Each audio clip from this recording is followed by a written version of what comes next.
બ્રહ્માંડ સાયન્સ કાલક્રમ આ તો ખાલી એક ભાગ છે. આ ગેલેરીનું નામ છે સ્પેસ સાયન્સ, અંતરિક્ષ વિજ્ઞાન. આપણો અંતરિક્ષ ક્યાંથી આવ્યો, કેવી રીતે આવ્યો, કેટલું મોટું છે, કેટલી ઝડપથી વધી રહ્યું છે, આવા ઘણા બધા પ્રશ્નોનો જવાબ એટલે સ્પેસ સાયન્સ. બરોબર. હવે શું લખેલું છે અહીંયા? બ્રહ્માંડ કા કાલક્રમ. આપણો જે આખો બ્રહ્માંડ છે એની ઉત્પત્તિ કેવી રીતે થઈ, આગળ વિકાસ કેવી રીતે પામ્યો છે, એ અહીંયા આપણને દર્શાવવામાં આવ્યું છે. બ્રહ્માંડની આખા વિશ્વની શરૂઆત થાય છે અહીંયાથી. બિગ બેંગ, એક મોટા ધડાકા સાથે આખા બ્રહ્માંડની શરૂઆત થાય છે. સમયની શરૂઆત પણ આ પોઈન્ટ પર માનવામાં આવતી છે. જ્યારે દુનિયા બની છે ત્યારે પહેલી વસ્તુ કઈ બની છે? તારાઓ. આપણો સૂર્ય એક તારો છે ને, એવી પહેલી વસ્તુ તારાઓ બની. તારાઓમાંથી ઘણી બધી ઓક્સિજન, આયરન, કાર્બન આવા બધા તત્વો બહાર આવ્યા છે. તારાઓ મળી પેલી ગેલેક્સીઝ ફોર્મ કરી હતી. આપણે જોશું આગળ ગેલેક્સીઝ શું છે. આપણો જે સૌરમંડળ છે એ બિગ બેંગના 9 અરબ વર્ષ પછી બન્યો છે. એક સૂર્ય અને બાકીના ગ્રહો. કેટલા ગ્રહો છે આપણા? 9 7 8 ગ્રહો છે આપણા. પહેલે 9 હતા પણ હવે આપણે પ્લુટોને વામન ગ્રહ માનીએ છીએ અને ગ્રહ આપણે નથી માનતા. કેટલા ગ્રહો પર જીવન છે? 8 પર જીવન કેટલા બધા જીવન કયો? અર્થ, પૃથ્વી. આ શા માટે આવું થયું કે પૃથ્વી પર જીવન આવી ગયું? એનું એક રીઝન છે ગોલ્ડ લોક પોઝિશન. પૃથ્વી અને સૂર્ય વચ્ચેનું અંતર એટલું ખાસ છે કે અહીંયા ડે નાઇટ સાયકલ, દિવસ રાતનો ચક્ર છે, તાપમાન, પ્રેશર, હ્યુમિડિટી, આવું ઘણી બધી વસ્તુઓ અહીંયા એક લાઈફને સપોર્ટ કરે છે, જીવનને સપોર્ટ આપે છે. એટલા માટે જ અહીંયા જીવન શક્ય બન્યું હતું. હવે આ વર્તમાન પર આવી જઈએ. હવે મારો જન્મ થયો છે, તમારો જન્મ થયો છે, તો આપણી બધાની કઈ ઉંમર હશે? 20 વર્ષ, 22 વર્ષ. માની લઈએ કે આ બ્રહ્માંડનો જન્મ થયો છે, તો આ બ્રહ્માંડની ઉંમર કેટલી? આ દુનિયાની ઉંમર કેટલી? આ દુનિયાની ઉંમર છે 1370 કરોડ વર્ષ. આ જે આપણું ભવિષ્ય છે, આપણું જીવન છે, છેલ્લે કાળ છે.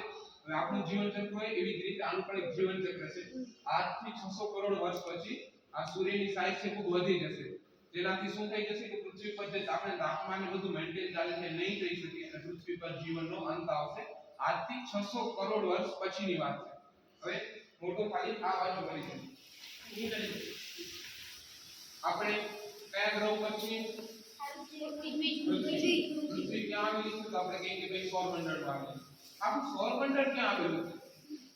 તો એ આવેલું છે ત્યાં આપણી મિલ્કી વે ગેલેક્સીમાં. હવે આપણા સૂર્ય જેવા અહીંયા ઘણા બધા સૂર્ય છે. 100 થી 400 બિલિયન સ્ટાર એસ્ટિમેટ કરવામાં આવતા હોય છે. બ્રહ્માંડમાં ખાલી આપણી જ ગેલેક્સી નથી, ઘણી બધી ગેલેક્સી આપણને મળી છે. આપણે એને 6 પ્રકારમાં વર્ગીકૃત કરે છે હબલ ક્લાસિફિકેશન સ્કીમની અંદર. સમજવા માટે રફલી શેપ લે કે જો એલિપ્ટિકલ શેપ છે, અંડાકાર શેપ છે તો અંડાકાર ગેલેક્સી, સ્પાઇરલ શેપ છે તો સ્પાઇરલ ગેલેક્સી. હવે આપણી ગેલેક્સીમાં કઈ કઈ વસ્તુ આવેલી છે અહીંયા આપણે દર્શાવી છે. પહેલી વસ્તુ જોઈ કે ઘણા બધા સૂરજ આવેલા છે આપણા જેવા. હવે એક પ્રશ્નનો જવાબ આપો. સૂરજ ગરમ છે કે ઠંડો? ચંદ્ર?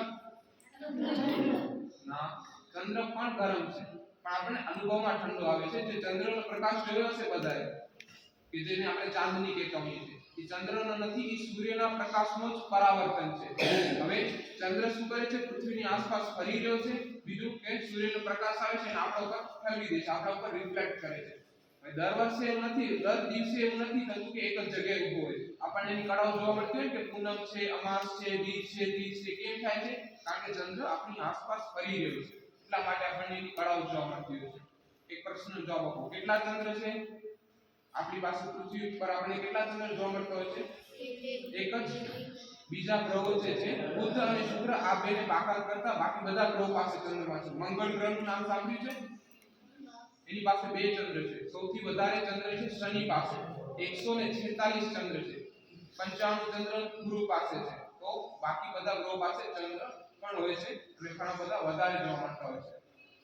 પછી હવે ડાયનોસોરનું નામ તમે સાંભળ્યું હશે કે વિલુપ્ત થઈ ગયા. કેવી રીતે? કારણ કે એના ઉપર મીટિયોર શાવર થઈ ગયું. પથ્થરના ટુકડાઓ આપણી ગેલેક્સીમાં આવેલા છે કે જ્યાં ફરતા હોય છે. ક્યારેક ક્યારેક તે પૃથ્વી પર આવી જાય છે અને પડી જાય છે. તેના કારણે જે મૃત્યુ થઈ ગઈ એ વિલુપ્ત થઈ ગયા. આપણી ગેલેક્સીના સેન્ટરમાં પણ એક બ્લેક હોલ સેજિટેરિયસ એ પણ આવેલું છે. ફટાફટ ઊભા થઈ જાઓ અને વચ્ચે આવી જાઓ. એક સૂર્ય અને એની આસપાસ 8 ગ્રહો જે છે એ ફરી રહ્યા છે. આપણને અહીંયા ડેમો મોડેલ દેખાડવામાં આવ્યું છે. સૂર્ય શું છે, ગરમ છે, તો જે ગ્રહોની નજીક છે વધારે ગરમ છે અને જે ગ્રહો દૂર જતા જાય છે એ ઠંડા પડતા જાય છે. આપણો છેલ્લો ગ્રહ નેપચ્યુનનું તાપમાન -200 સુધી ડાઉન થઈ ગયું છે. હવે આગળ આવી જાઓ.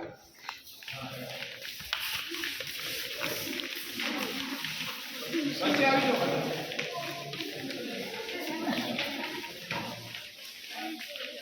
આ બધા શું છે તો કે સેટેલાઇટ છે. ઉપર જે છે પહેલો ઇન્ડિયાનો મોસ્ટ ઓફ છે.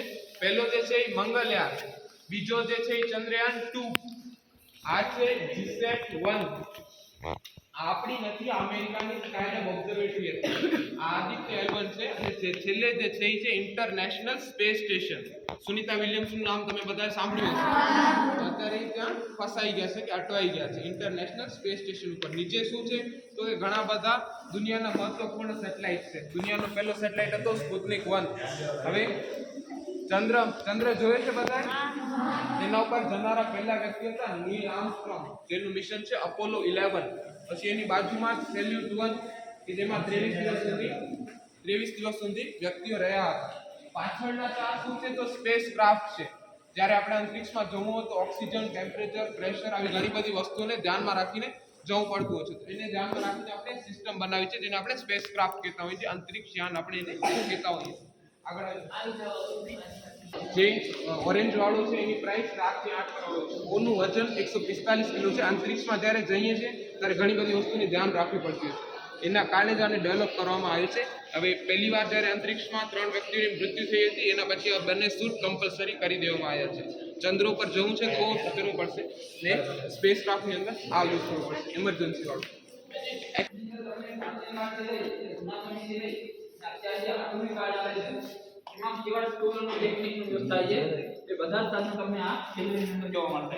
આપણે પછી બધું જોશું, પણ એના પહેલા થોડુંક આપણે બેઝિક સમજી લઈએ કે જૂના સમયમાં જે લોકો કેવી રીતે દિશાઓ જાણતા ત્યારે એકમાં સાધન ત્યારે સૌથી પહેલા આપણે વાત કરીએ પ્રાચીન કાળની.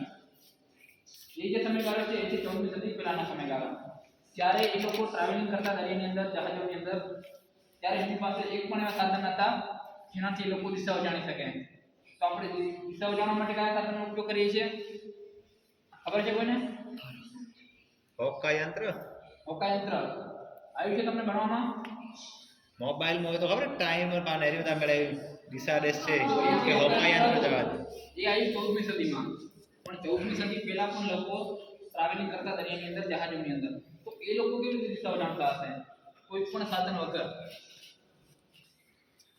पहला के जमाने में मोबाइल तो ना टाइमर में नरे के नहीं खबर पे रात को खबर की पे टाइम से एदा ही दिशा તો એ લોકો દિશાઓ કેવી રીતે જાણતા હશે? कोई खबर छे પોતાના કોઈ યાદ હોય એવું કઈ બોલ બેટા. ચંદર સરસ ચાંદો. રેતી છે હવાના આધારે છે જાય તારા એક છે તારા આવશે રાતના સમય અને દિવસના ટાઈમે સૂર્ય. તો સૂર્યની મદદથી એ લોકો દિવસના ટાઈમે દિશાઓ જાણી લેતા. ત્યાંથી સૂર્ય ઉગે પૂર્વ દિશા, ત્યાં હાથમાં હે પશ્ચિમ દિશા. એ ડાબા હાથ ઉપર અને જમણા હાથ ઉપર ઉત્તર અને દક્ષિણ. એ રીતે લોકો ચાર દિશાઓ આપણી મુખ્ય છે જાણી લેતા. પણ ક્યારેક છે દિવસના ટાઈમે જે વાતાવરણ છે વાદળછાયું થઈ ગયું, તો આકાશમાં સૂરજ નહીં દેખાય. જો સૂરજ નહીં દેખાય તો દિશાઓ પણ નહીં મળે. ત્યારે લોકો યુઝ કરતા આજે દેખાય છે ને એ મુક્તો પથ્થર, આને કહેવાય સનસ્ટોન. જ્યારે વાતાવરણમાં વાદળ આવી જશે ત્યારે આને હાથમાં લઈ આકાશમાં આવી રીતે મૂવ કરવાનો. જ્યાં ચમકશે એક્ઝેક્ટ એની પાછળ આકાશમાં સૂરજ હશે. જો સૂરજ મળી જાય તો આગળ દિશાઓ પણ એના પરથી મળી જાય. રાતના સમયે એ લોકો ધ્રુવના તારાનો ઉપયોગ કરીને દિશાઓ જાણી લેતા. ધ્રુવનો તારો કઈ દિશામાં આવે તમને ખબર છે? ધ્રુવનો તારો હંમેશા એક જ દિશામાં આવે, એક છે ઉત્તર. તો એ તારાને જોઈને લોકો ઉત્તર દિશા જાણી લેતા અને એક દિશા મળી ગઈ બાકી દિશા આજે દેખાય છે ને ત્યારે આપણે જતા નકશા પણ હતા, ગૂગલ મેપ હતા, ત્યારે લોકો પોતાની લોકેશન જાણી લેતા. તમને સામે જોઈને સામે દેખાય છે.